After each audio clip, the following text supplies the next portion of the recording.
कृते श्रीगणकाचार्य त्रेतायां मुद्गलो मुनी द्वापारे भृगुव्यासौ च कलौ तु शङ्करस्मृतम् शङ्करः शङ्कराचार्यः सद्गुरु सर्वसन्निभः सर्वेषां शङ्करः सन्तु सच्चिदानन्दरूपिणः ज्ञानदं सद्गुरुं शान्तम् अज्ञानारण्यदाहकम् नमामि परमाचार्यम् श्रीमच्छङ्करधारिणम् सद्गुरुनाथ महाराज की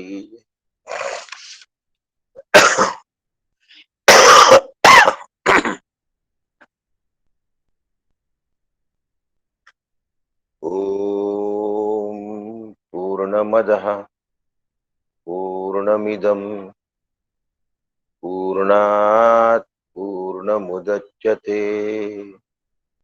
पूर्णस्य पूर्णमादाय पूर्णमेवावशिष्यते ओम शांति शांति शांति सदाशिवसमारम्भाम् शङ्कराचार्यमध्यमाम् अस्मदाचार्यपर्यन्ताम् वन्दे गुरुपरम्पराम् वन्दे गुरुपरम्पराम् सद्गुरुनाथ महाराज की जय.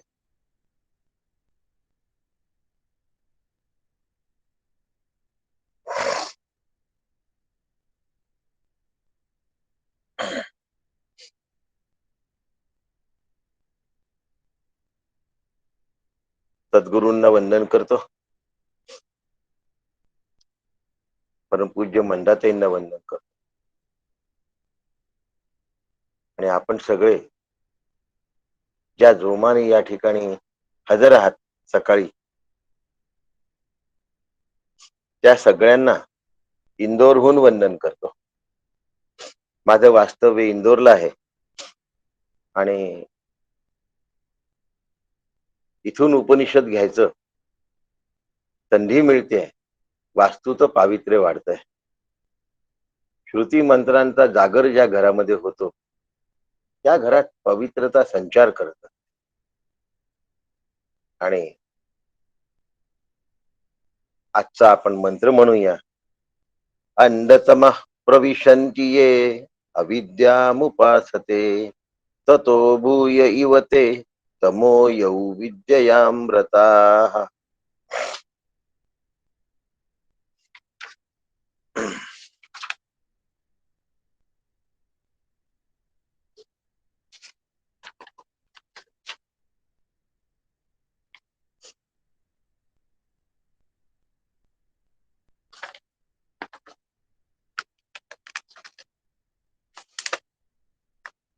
हा जो श्लोक आहे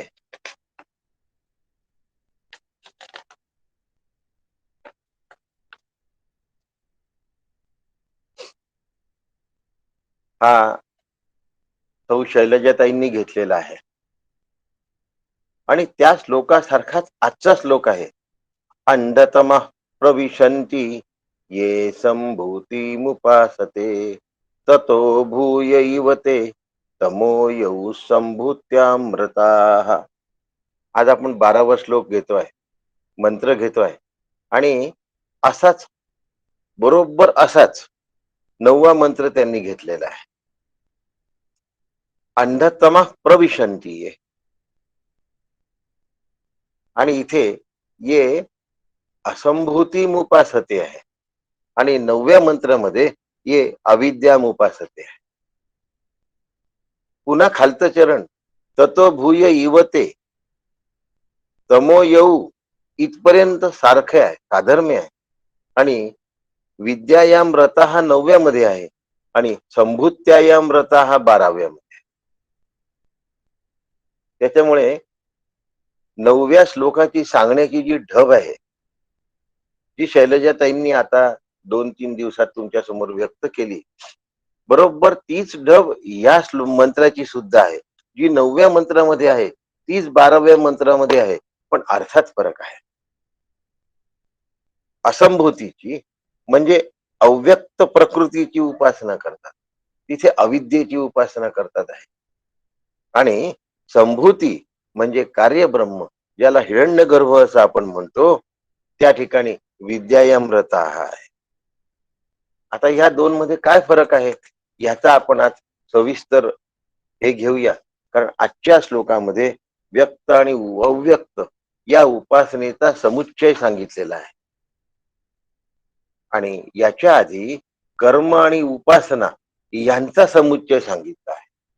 9व्या मंत्रामध्ये कर्म आणि उपासनेचा समुच्चय सांगितला आहे आणि आजच्या 12व्या मंत्रामध्ये व्यक्त आणि अव्यक्त उपासनेचा समुच्चय सांगितला आहे. आला प्रश्न सगळा, उपासनेमध्येही एवढ्या बारीक गोष्टी असतात ते उपासकालाच माहिती नसतं आणि उपासना मात्र करतात अगदी व्यवस्थित. मग आता आपल्याला यातले फरक काय आहे हे एकदा समजून घेतलं पाहिजे की व्यक्त आणि अव्यक्त उपासनेचा समुच्चय म्हणजे काय. आता पुन्हा 9व्या मंत्राशी संदर्भ घेऊन आला आहे म्हणून हे बोलतो, यया प्रकृती अविद्या म्हणती त्या असंभूती ते भजती. प्रकृती ज्याला अविद्या असं म्हणते ती असंभूती आहे.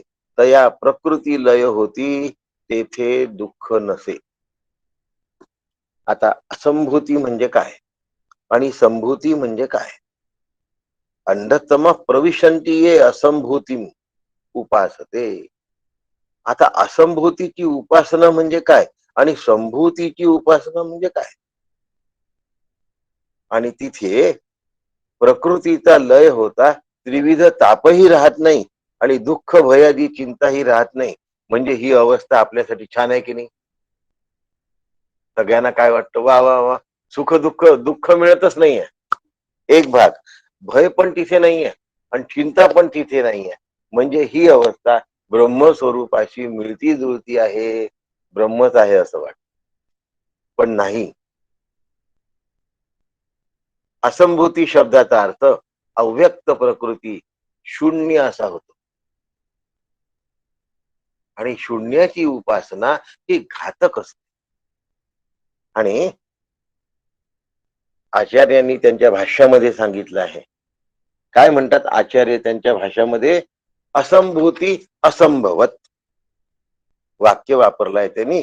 असंभूती असंभवनम संभूती सा यस्य कार्यस्य सा संभूती ही.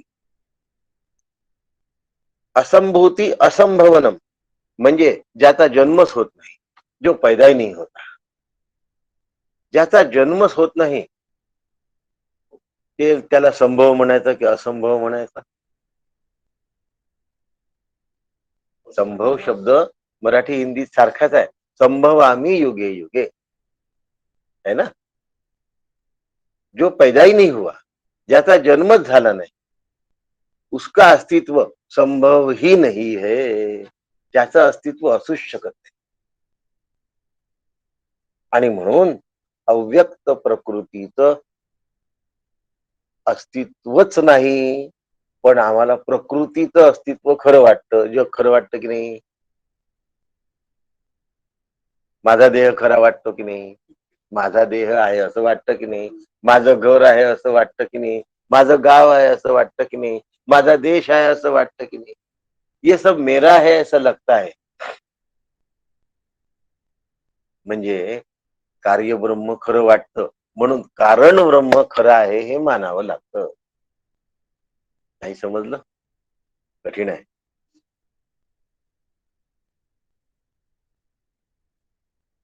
हमें घटादि पदार्थ सच लगते हैं, वास्तविक लगते हैं, इसलिए मृत्तिका को मानना ही पड़ता है, मिट्टी को मानना ही पड़ता है. घट जर आहे असं आम्हाला वाटत असेल तर घटाचं जे कारण आहे, मृत्तिका, माती, ते आम्हाला मानणंच आहे. मग आता घट खरा आहे म्हटल्यानंतर माती खरी आहे म्हणणं आलं. आता एवढ्यावर नाही झालं. मातीचा घट तयार करण्याचं जे कुंभाराच्या डोक्यामध्ये शिरलं आहे की ऐसा घट बनाएंगे, वैसा घट बनाएंगे, उसको कारण ब्रह्म बोलते हैं. वो कारण ब्रह्म है. मृत्तिका कारण ब्रह्म नहीं है. मृत्तिका भी वास्तविकते में कार्य ब्रह्म में आती है, मगर घट जो है, अब फर्क कैसा है, ईश्वर का कार्य ब्रह्म मृत्तिका है और हमारा कारण ब्रह्म मृत्तिका है. मृत्तिका के कारण घट बनता है, मातीमुळे घट बनतो. थोडं इंदोरची हवा लागली आहे, हिंदी येणार थोडं. मातीमुळे घट बनतो. घट हे कार्य आहे, माती हे कारण आहे. आता माती हे ईश्वराच्या जगतातला भाग आहे ना. ईश्वराचं जगत हे ईश्वराचं कार्य आहे आणि माया हे ईश्वराचं कारण आहे. आता फरक समजून घ्या. ईश्वराच्या दृष्टीने मृत्तिका हे कार्य आहे, जगत हे कार्य आहे आणि माया हे कारण आहे. आमच्या दृष्टीने घट हे कार्य आहे आणि अज्ञान हे कारण आहे. आणि कारण हे नेहमी काय असतं, अज्ञान युक्त असतं, अव्यक्त असतं. कारण कधी व्यक्त होतं का?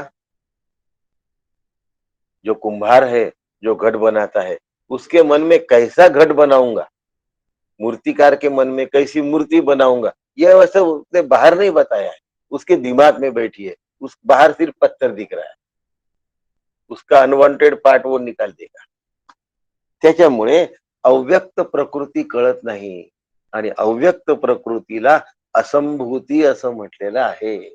उपनिषदांचा अभ्यास त्या दर्जावर जाऊन करावा लागतो, नाहीतर तो तसा होत नाही. म्हणून ज्या वेळेला आम्ही शून्यामध्ये जातो त्यावेळेला आम्हाला नकारात्मक आनंद मिळतो, पण तो कारण ब्रह्माचा असतो. जब साधना करते हैं, और साधना में थोड़ा हिंदी आणि थोडं मराठी सांगणार आज. साधना करते हैं और साधना में हमारी जागृति लय हो जाती है मगर नींद नहीं आती. ऐसी एक स्थिति होती है और यह स्थिति शून्य है. जिनको साधना में नींद आती है, झपकी आती है, उनके लिए नहीं बोल रहा हूं. जे डोलतात त्यांच्यासाठी बोलत नाही. पण जे जागे नसतात पण निद्रेत जात नाही, ते शून्यामध्ये असतात आणि ही खूप घातक स्थिती असते साधनेची. बहुत बड़ा घात होता है. इसको असंभूति कहते हैं, इसको कारण ब्रह्म कहते हैं. ये शून्य अवस्था और यह आत्मानंद है ऐसा समझने की भूल हो जाती है. आणि मग त्यात माणूस रमतो. माझ्याकडे एक साधक आला आणि तो म्हणाला, साधना झाल्यानंतर गाढ निद्रेची स्थिती असते आणि खूप वेळ तसं राहावंसं वाटतं. ती गाढ निद्रा नाही, ती शून्य अवस्था आहे. ती गाढ निद्रा नाहीये, ती शून्य अवस्था आहे. ती आत्मस्वरूपासारखी आहे असा भ्रम तयार होतो, मगर वो निम्न प्रतीकी आहे, हलकी आहे ती अतिशय. आणि त्याच्यामध्ये साधकांनी रमायचं नसतं. कळताय? या ठिकाणी श्री गुरूंचा महाकारण देह मदत करत. जागृती, स्वप्न आणि सुषुप्ती, स्थूल देह, सूक्ष्म देह, कारण देह, इथपर्यंत आपल्याला समजलं आहे. मगर मैं ब्रह्म हूं, केवल इस वृत्ति का रहना ये महाकारण देह है और ये शून्य के परे ले जाता है. इसलिए शून्य के खाई में गिरने से अगर कोई बचाता है तो वो श्री गुरु की उंगली बचाती है, मैं ब्रह्म हूं। और उसको छोड़ दिया तो ये शून्य में चले जाता है। और कहां तक ये शून्य है? सर्वम शून्यम, 7 शून्य है। आणि हे 7 शून्य नागार्जुनांनी मांडलेले आहे. शून्य, महाशून्य असे सप्त शून्य मांडले नागार्जुन. आणि 7 शून्याच्या 7व्या शून्यात अतिशय आनंद आहे असं नागार्जुनांचं म्हणणं आहे. जगद्गुरु भगवत पूज्यपाद श्रीमद आद्य शंकराचार्य म्हणतात, शून्य कोणाच्या सत्तेवर जाणवलं? किसके सत्ता पर शून्य का अनुभव लिया है? आत्मा की सत्ता पर। वो आत्मा मैं हूं, शून्य में रममान होना असंभूति है। यहाँ साधक ने जागरूक रहना चाहिए और श्री गुरु इस अवस्था से साधक को बचाते हैं, सांभाळतात. पण आता इथपर्यंत साधना केली असेल तरच माझं बोलणं समजणार आहे. नाही तर वैखरीत जर नाम चालू असेल तर माझं बोलणं समजणार नाही आहे. तेवढ्या पुरतं ते ऐकल्यासारखं वाटेल, पण वैखरीचं नाम संपताय, मध्यमेमध्ये निघून जात आहे आणि पश्चंती पर्यंत पोचताय. त्यावेळी त्या नामाचा उच्चारण होत नाहीये, पण आतमध्ये स्पंदन आहे. आणि ते जे सूक्ष्म स्पंदन आहे ते स्पंदन तुम्हाला शून्याकडे घेऊन जाण्याची शक्यता असते. तेव्हा जाग ठेवायचं आहे की त्या शून्याचा, कोणाच्या सत्तेवर शून्याचा अनुभव येतोय मला? आत्म्याच्या सत्तेवर. तो आत्मा मी आहे. म्हणून शून्याच्या फळाला दर्जेदार फळ म्हटल्या जात नाही. हलका है वो, बहुत हलका. गोल्डन ऑर्नामेंट और बेंटेक्स ऑर्नामेंट, इसमें हल्का कौन सा है? वैसा शून्य, यह हल्का आनंद है, वो वास्तविक आनंद है नहीं. म्हणून समर्थ म्हणतात, इकडे दृश्य तिकडे देव, मध्ये शून्यत्वाचा ठाव, तयासी प्राणी मंद बुद्धिस्तव. ब्रह्म म्हणे जीवाची काय फजिती होते? मंद बुद्धीने जीव त्याला ब्रह्म म्हणण्याची शक्यता आहे. वास्तविक तो शून्य आहे आणि तो अत्यंत हलका आनंद आहे. आणि म्हणून तो ब्रह्म वर्णनाशी जुळत नाही. कुठेतरी साधर्म्य आहे असं दिसतं, पण खऱ्या अर्थाने त्याचं ब्रह्मस्वरूपाची साधर्म्य नाही आणि नसतं. लक्षात ठेवा. गोविंद जी, आपका ऑडियो फिर से चालू है और आवाज आते हैं बहुत.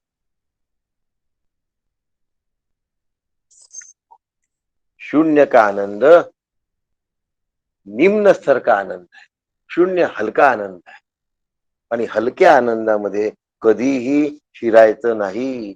इकडे दृश्य तिकडे देव, मध्ये शून्यत्वाचा ठाव, तयासी प्राणी मंद बुद्धिस्तव. ब्रह्म म्हणे म्हणजे काय झालं? इकडे वृत्ती ज्ञान नाही आणि अज्ञानही नाही. अंतःकरणामध्ये वृत्ती उठलेली नाही. अज्ञानाने अंतःकरण वेढलेलं नाही आणि तिथे अज्ञानही नाही आणि वृत्ती ज्ञानही नाही. ते शून्य आहे. लक्षात.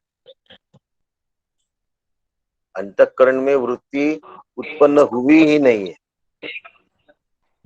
और अज्ञान भी नहीं है. गोविंद जी, फिर से आपका चालू हो गया है, प्लीज.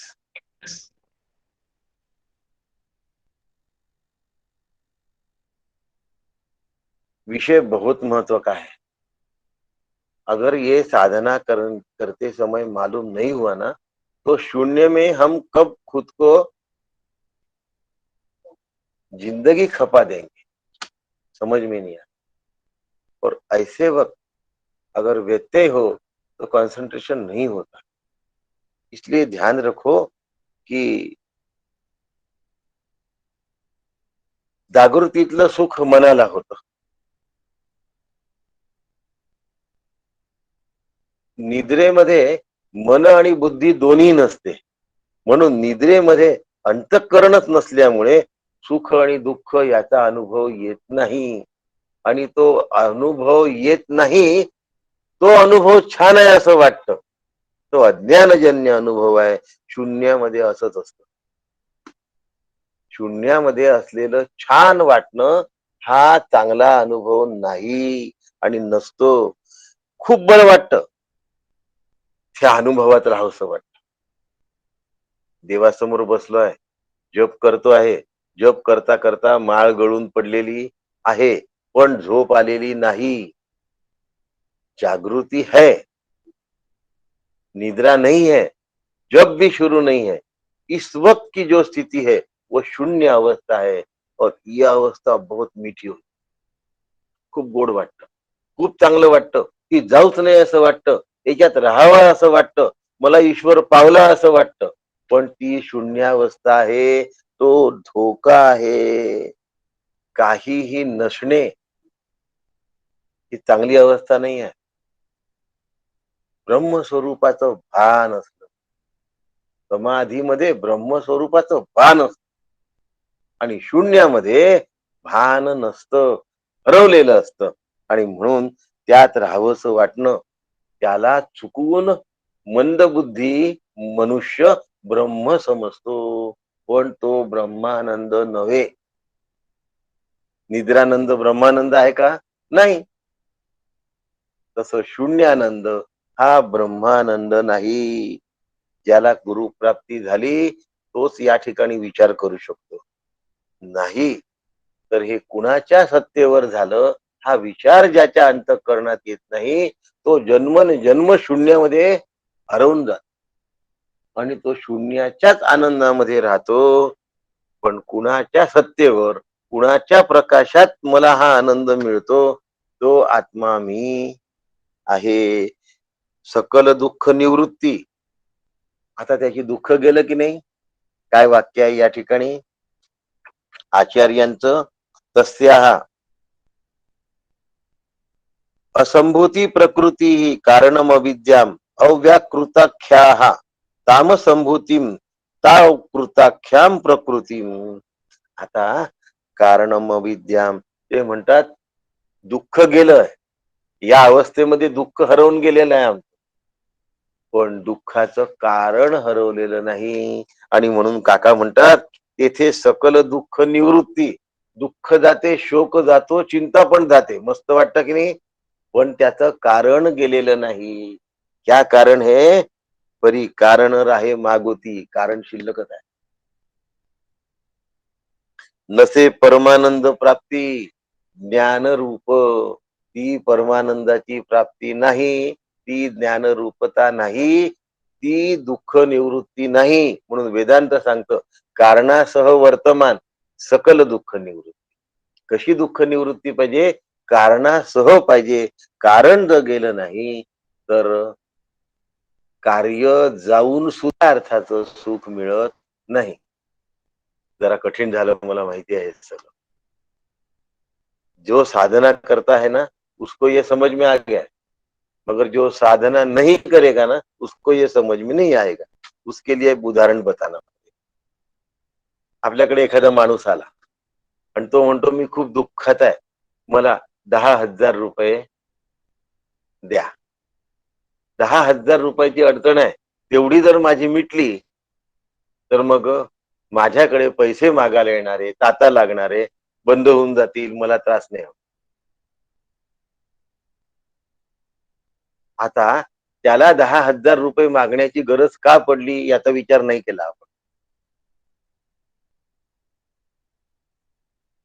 आपण काय केलं? त्याला 10,000 रुपये देऊन दिले. त्याच्याकडे मागणाऱ्यांना त्यांनी पैसे देऊन दिले, दुःख निवृत्ती झाली की नहीं? मगर इसके पीछे कारण क्या है ये हमने ढूंढा ही नहीं. क्या कारण है? कारण है आमदनी अठन्नी खर्चा रुपया. तो उस पर कर्जा होने वाला है. आज 10,000 दे दिए, कुछ दिन बाद फिर से पैसे की जरूरत पड़ेगी, क्योंकि आमदनी अठन्नी खर्चा रुपया. हिंदी म्हणही आठवायला लागली. तर तो पुन्हा काही दिवसामध्ये दुःख घेऊन आल्याशिवाय राहणार.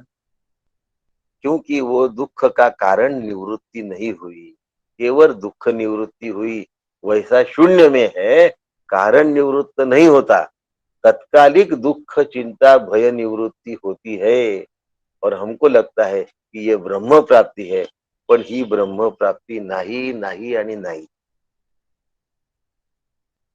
ही ब्रह्म प्राप्ती नसल्यामुळे साधकांनी या घोर अंधकारात स्वतःला झोकून द्यायचं नाही. म्हणून गुरुस्मरणाची गरज आहे, गुरु उपदेशाची गरज आहे आणि गुरुनी दिलेल्या साधनेची गरज आहे. स्वतःच्या मनाने साधना केली तर तो अंधकारात गेल्याशिवाय राहणार नाही. त्याच्यासाठी 9वा मंत्र, अंधतमा प्रविशंती ये अविद्यामुपास ततो भूय इवते तमो येऊ विद्ययामृता, हा 9वा मंत्र. आणि या ठिकाणी हा शून्यामध्ये जातो आणि स्वतःची साधना खूप छान झाली असं समजतो आणि एवढ्या आनंदात असतो. तो म्हणतो मी साधनेला बसलो की मला आनंदच आनंद. अरे बाबा, तो आनंद नाही, त्यांनी पुनर्जन्म चुकत नाही, जन्म मरण चुकत नाही. तू त्या शून्यावस्थेतून बाहेर आला की पुन्हा दुःख तुला घेरून घेतो. मग त्या दुःखातून बाहेर येण्यासाठी पुन्हा त्या शून्यावस्थेत जावंसं वाटतं. असे सप्तशून्य आहेत. शेवटच्याला महाशून्य असं म्हणतात.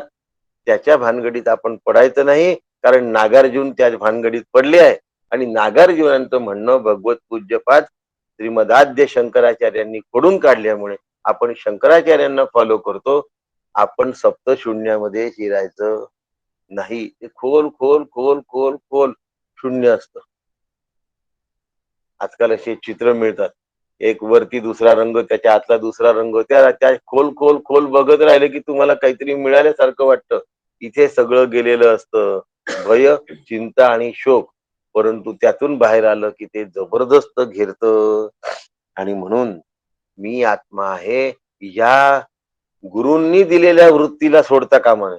पुस्तकातून मी आत्मा आहे हे वाचून आत्मरूप होता येत नाही. ग्रंथातून मी आत्मा आहे हे वाचून आत्मरूप होता येत नाही. प्रत्यक्ष साक्षात चेतन श्री गुरूंकडूनच हे शिकलं पाहिजे, हा उपदेश घेतला पाहिजे. याला असंभूती असं म्हणतात. किती घातक आहे याचा विचार करा. नुसता विचार केला तरी कळेल, पण घातकता जेवढा तुम्ही सूक्ष्मात जाल ना, तेवढी घातकता सुद्धा घोर असते, पण लवकर लक्षात येत नाही. लवकर लक्षात येत नाही. ती अधिक सूक्ष्म सूक्ष्म सूक्ष्म होत जाते आणि कळत नाही आम्हाला घातकता किती सूक्ष्म आहे. चोरी करणं घातक आहे. काय होईल? शिक्षा होईल 2-4 महिन्याची. पण मत्सर करणं त्याही पेक्षा जास्त घातक आहे. पण आम्हाला कळतच नाही की आम्ही चुकून राहिलो. आणि वर्षानुवर्ष तो मत्सर करत राहतो आणि मत्सरात जळत असलेला, सुडामध्ये पेटलेला, काय वाक्यप्रयोग आहेत? क्रोधाग्नी भडकलेला. आता असं जे जीवन आहे, ते जीवन आनंदाचं आहे का हो? तसं शून्यामधलं जीवन आनंदाचं नाही, आनंदावभास आहे. त्याच्यामध्ये कधीही पडायचं नाही. मग आता पुढे ते सांगतात, ततो भूय इवते तमो येऊ संभूत्यामृता. आता जे संभूतीमध्ये रमतात, म्हणजे व्यक्त ब्रह्मामध्ये रमतात, म्हणजे कार्य ब्रह्मामध्ये रमतात. कारण ब्रह्म सांगून झालाय. कार्य ब्रह्मामध्ये जे रमतात त्यांचं काय होतं? ते अधिक अधःपतनाला जातात. कार्य ब्रह्मामध्ये रमणं ही अधःपतन आहे, कारण ब्रह्मामध्ये रमणं ही घोर अधःपतन आहे. कार्य ब्रह्मामध्ये माणूस रमतो का हो? बोला थोडस. कार्य ब्रह्मामध्ये माणूस रमतो का? कार्य ब्रह्म म्हणजे जगत. कार्य ब्रह्म म्हणजे जगत. आणि जगत खरं आहे असं वाटतं. जगत खरं आहे असं वाटलं की ते मी निर्माण केलाय असंही वाटत. असं आपण म्हणू जगत मी निर्माण केलेलं नाही असं आम्हाला वाटत नाही असं म्हणू. कैरी काय आहे? कार्यब्रह्म आहे. आता ईश्वराने निर्माण केलेली आहे कैरी. त्याच्यापासून लोणचं कोणी तयार केलं? अचार किसने पैदा किया? हमने.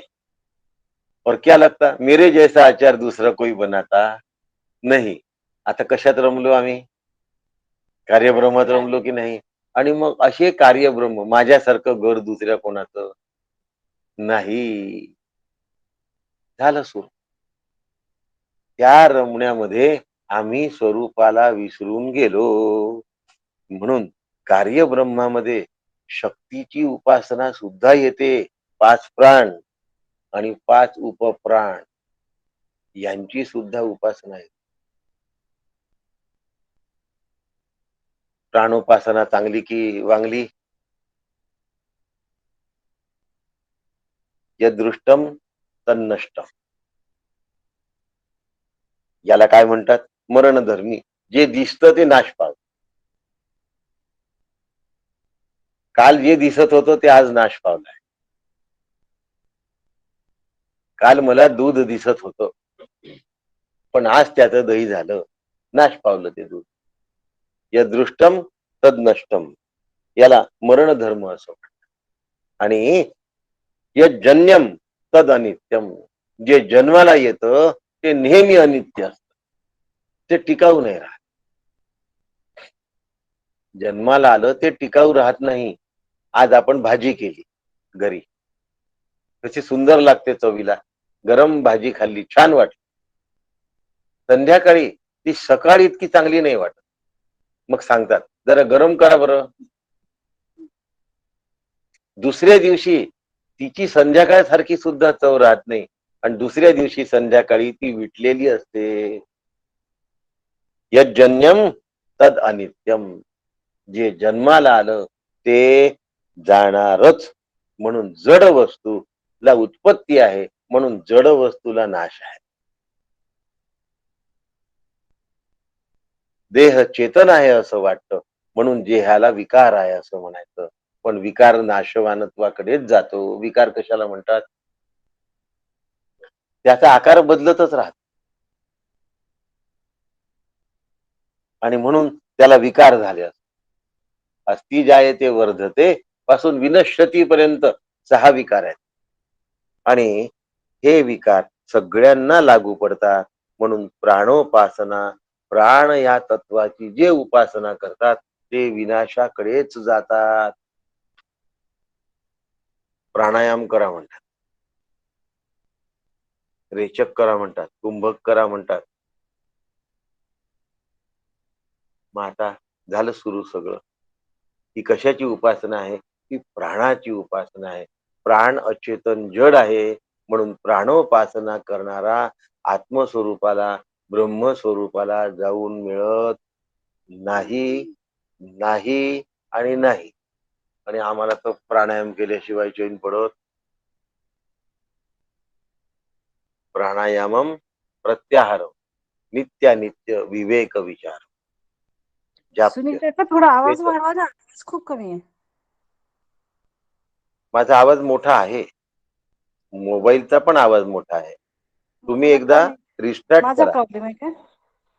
हो, एकदा रिस्टार्ट करा तो एकदा बंद करून सुरू करू प्राणायामम. का? हा बरोबर, त्यालाच रिस्टार्ट म्हणतात. प्राणायामम प्रत्याहारम नित्यानित्य विवेक विचार. जाप्य समेत समाधी निदानम गुरु अवधानम महद अवधानम. शंकराचार्यांनी सुद्धा सांगितलंय की प्राणोपासना ही जड उपासना आहे, म्हणून प्राणाची उपासना करायची नाही. तब्येतीसाठी प्राणायाम करणं वेगळं आणि विशिष्ट पद्धतीचे कुंभक करून त्यानंतर त्यातून ब्रह्मप्राप्ती होईल अशा भ्रमामध्ये प्राणोपासना करणं वेगळं. म्हणून प्राणोपासनेच्या मागे लागायचं नाही. प्राणोपासक हे अनात्म प्राणाला म्हणजे शक्तीला आत्मा समजणारे असतात. तुम्ही म्हणाल प्राण म्हणजे शक्ती कशी? आपल्याला जर एखादी जड सुटकेस उचलून ठेवायची असेल तर आपण काय करतो? श्वास आतमध्ये घेतो, मग ती सुटकेस उचल, म्हणजे प्राणाचा आधार घेतला. कोणत्याही ठिकाणून कोणत्याही ठिकाणी जायचं असेल तर जाण्यासाठी शक्तीची गरज पडते आणि शक्ती प्राणामुळे. म्हणून आपण म्हणतो आता त्याचे प्राण म्हणजे शरीरात काही राहिलेलं नाही, त्राण राहिला नाही. शक्ती राहते का त्यानंतर? शरीरामध्ये राहत नाही. म्हणून पूरक, कुंभक आणि रेचक या प्राणोपासनेच्या मागे लागायचं नाही.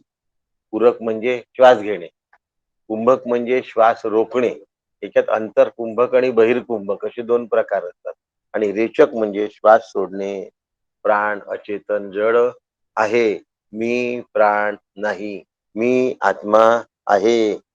प्राणायामाने आजपर्यंत कुणालाही मोक्ष मिळालेला नाही. आणि जर ही गोष्ट लक्षात ठेवली तर मनशांती करता प्राणाचा जो उपयोग करून घेतो त्याची मनशांती टिकत नाही. मनामध्ये जर खूप गोंधळ असतील आणि श्वास जर रोखला, सगळे गोंधळ थांबतात. मग पुन्हा श्वासोश्वास सुरू केला, बरं वाटतं माणसाला की अरे गोंधळ गेले, पण ते पुन्हा येऊन थांबतात, पुन्हा येऊन हमला करतात. म्हणून प्राणायामाने ब्रह्मोपासना होऊ शकत नाही. याला नकारात्मक शांती. प्राण रोखल्यानंतर मिळणारी जी मनशांती आहे ती नकारात्मक शांती आहे. त्याचा उपयोग करायचा नसतो. अविद्येचा समूळ कारणासह नाश झाल्यानंतरच कायम शांती येते. या नकारात्मक शांतीतून माणसाला ब्रह्मप्राप्ती होत. किती बारीक बारीक गोष्टी आहेत. हा, झोपेतली शांती अज्ञानजन्य आहे, त्यामुळे चालत नाही. प्राणायामामुळे येणारी मनशांती ही नकारात्मक शांती आहे, ही सुद्धा चालत नाही. शून्यातून येणारी शांती ही धोकादायक शांती आहे, त्या शांतीमधून सुद्धा हो. आणि म्हणून आपली शांती कोणत्या प्रकारची आहे हे एवढे बारकावे शोधावे लागते. प्राण अचेतन आहे, प्राण जड आहे आणि प्राण शक्ती आहे. शक्ती ही नेहमी शक्तिमानाच्या स्वाधीन. शक्ती कोणाच्या स्वाधीन असते? नुसती शक्ती राहते का? नाही, शक्तिमान लागतो. मग शक्तिमान मी आहे, आत्म्याच्या सत्तेवर शक्ती करते. शरीर अचेतन जड आहे, शरीराला ज्ञान नाही, तसा प्राण सुद्धा अचेतन जड आहे. आणि जीव चेतन आहे आणि तो अचेतन शरीराच्या माध्यमातून हालचाली करतो. त्यावेळेला प्राणशक्तीची त्याला मदत होते. शक्ती म्हणजे प्राण आणि ती अचेतन जड असल्या कारणाने प्राणोपासक अधिक अंधकारामध्ये जातात. जे पूजती संभूती ते हिरण्यगर्भा उपासक. संभूतीची पूजा करणारे हिरण्यगर्भाची उपासना करतात आणि प्राणालाच आत्मा समजून अनात्म असलेल्या प्राणाच्या उपासनेने अनात्म तत्वाची प्राप्ती होते, पण आत्मा मिळत नाही. येथे कर्म कामना बीज अव्यक्ती असे सहज, ती घन अज्ञानाची शेज आत्मा न दिसे. कसा आहे ते अंथरूण? घन अज्ञानाचा आहे, घोर अज्ञानाचा अंथरूण आहे. त्या ठिकाणची निद्रा खूप गोड वाटते, पण घातक आहे. आणि म्हणून ऐशा प्राणाते जो पूजती तो अधिकच अंधारे जात. अशा प्राणाला जो पुजतो तो आणखीन अंधकारामध्ये जातो. जो स्थूल जडाते जाणीतो आत्मरूप. आत्मरूप कोण होतो? स्थूल आणि जड या गोष्टीला साक्षीत्वाने जो पाहतो तो म्हणजे प्राणाला सुद्धा साक्षीत्वाने पाहता आलं पाहिजे. म्हणजे आपले प्राण जात असताना कुठे आलो आपण आता? प्राणोत्क्रमण होते समय मेरी आत्मा के सत्ता पर ये प्राण जा रहे हैं, मैं आत्मा हूं, ये जानकारी उस वक्त रहनी चाहिए. माझ्या आत्म्याच्या सत्तेवर प्राण चालले आहेत. मी प्राण नाही. प्राण जातात आणि प्राणी येतात.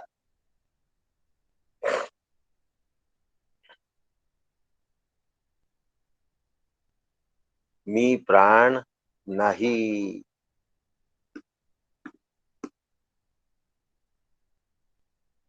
आपण याच्या आधी मंत्र पाहिलेले आहेत बरेचसे. आणि तद्दूरे तद्वंतिके तदंतरस्य सर्वस्य तदु सर्वस्यास्य बाह्यतः पाहिले आहेत की नाही आपण. तदेजती तन्येजती तद्दूरे तद्वंतिके आणि अनेजदेकम मनसोजवयो नैन देवा आपनुम पूर्वमर्षत. आत्मा कधी इकडून तिकडे जात नाही. मन इकडून तिकडे जातं पण आत्मा जात नाही. प्राण इकडून तिकडे जातो पण आत्मा जात नाही. मग गुरु जातात का हो इकडून तिकडे. एवढा अभ्यास केला म्हणतो आपण, उपनिषद ऐकलं म्हणतो, आम्हाला मनापासून समजून राहिलं म्हणतो, आणि अकेले अकेले कहा जा रहे हो म्हणून गुरूंना विचारतो. काय समजलं एवढे दिवस. दगड. काहीही अभ्यास करायचा नाही. जे ऐकलं ते डोक्यामध्ये राहत नाही. आणि मग अकेले अकेले कहा जा रहे हो, हमें साथ ले लो वहां जा रहे. असं असते का. इकडून तिकडे जाणं नाही. शरीराचं जाणं असलं तरी आत्म्याचं जाणं असत नाही. आत्मा कोणीही कडून कोणीही कडे जात नाही. मग श्री गुरु जातात, श्री गुरु फिरतात, मस्त दूर जातात, दूर येतात. ह्या गोष्टींमध्ये जेव्हा रमू त्यावेळेला आम्ही तत्वाची उपासना करत नाही. गुरूंना समजून घेत नाही. आणि मग आम्हाला हमे साचलेलो. आता तू आत्मा असशील तर साथ आहेच आणि नसशील तर कधीच येणार नाही सोबत. दोन्ही गोष्टी आहेत. आत्मस्वरूप असेल तर दोन असू शकत नाही आत्मस्वरूप, आणि आत्मस्वरूप नसेल तर मग आत्म्याशी मिळू शकत नाही. सरळ गोष्ट आहे. आणि म्हणून नेहमी लक्षात ठेवलं पाहिजे की अभ्यास रितसर केला पाहिजे, सूक्ष्मात जाऊन केला पाहिजे. ही जी ढोबळ मठ्ठ बुद्धी आहे ना, मग मी तर मठ्ठच आहे असं म्हणणं हे काही भूषणास्पद नाही आहे, हे दूषणास्पद आहे.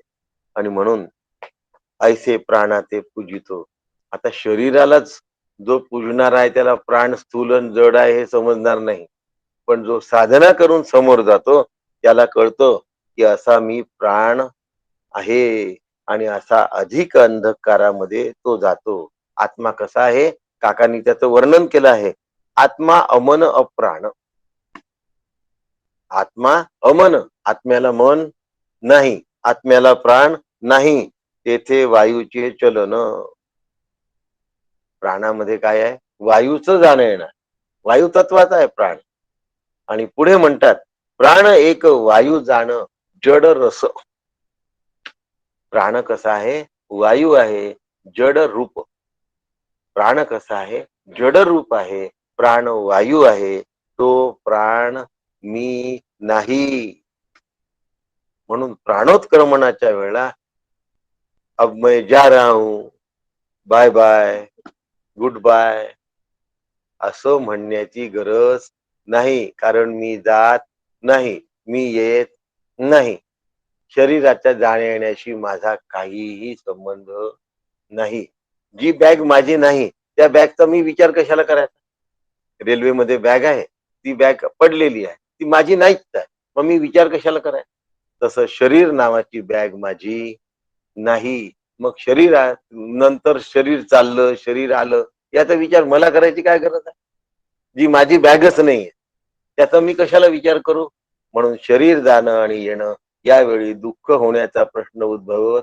हे सगळं अभ्यास केलाच आहे, नाहीतर काय.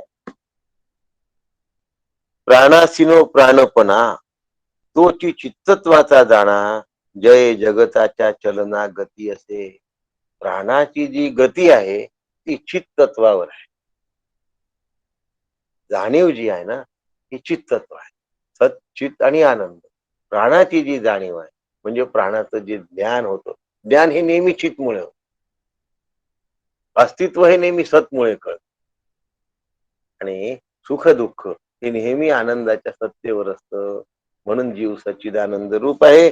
चित तत्वामुळे आम्हाला प्राण कळत असतो आणि तो प्राण मी नाही, माझ्या सत्तेवर तो प्राण आहे.